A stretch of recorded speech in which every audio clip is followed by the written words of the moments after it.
Hi, I'm Dr. Bertice Berry, and I want to tell you a story. Several years back, I went to see the play The Book of Mormon on Broadway.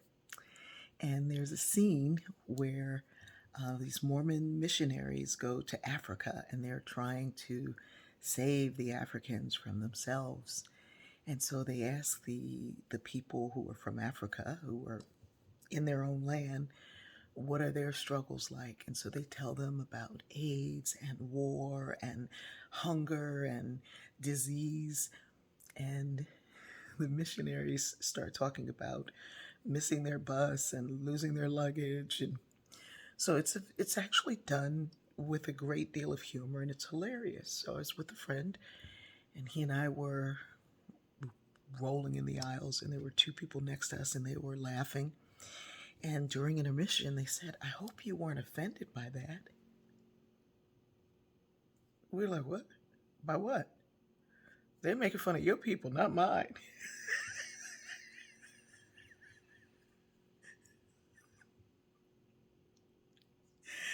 I was recently touring the ruins of a plantation.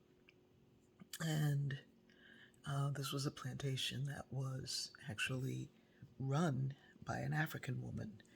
The man who owned the plantation had, quote unquote, married this 14-year-old on the boat on the way over. And he enabled her to run this plantation.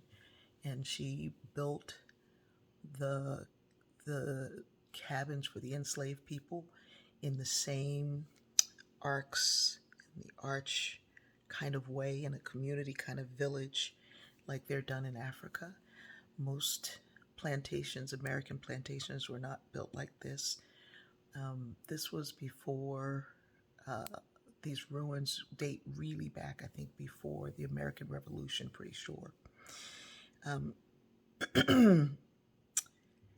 anyway, we're on this tour, and this woman says to me, "How do you feel?"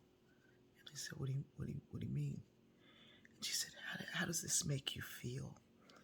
Does it make you sad?" And I was like, what do you mean? What do you mean?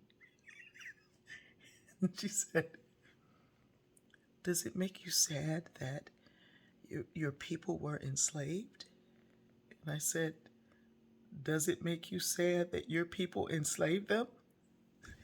And she was like, "Well, those are not my. Let me make this clear. My ancestors survived the first passage. We had to walk across the continent to get to the ship. They survived the middle passage, that long ride from Africa to the Americas. They survived the third passage, which was to walk to whatever plantation they were going to. They survived enslavement long enough to have a child who survived so-called Reconstruction that really wasn't a Reconstruction. They survived Jim Crow, segregation, a struggle for civil rights. They survived all of that. And somehow I'm here. I have a tremendous sense of pride about my ancestors. I have a sadness about what was done to them, but I know that they didn't do it to themselves.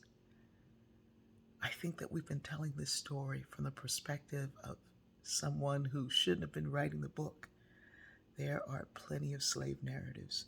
Recently, I saw that there is an Audible collection of 18 slave narratives. I think it's called Gigantic Collection of Slave Narratives, and it's available on Audible. Listen to at least one story of an enslaved person from their perspective, and you will realize the strength that it took to make it. That's a powerful, powerful thing. We're going to get there, but you have to see this story the way it needs to be seen. All of us have to put down our shame. All of us have to feel it long enough to know that it wasn't right and something needs to be done, And then we need to stand up and walk towards a better day. I love you.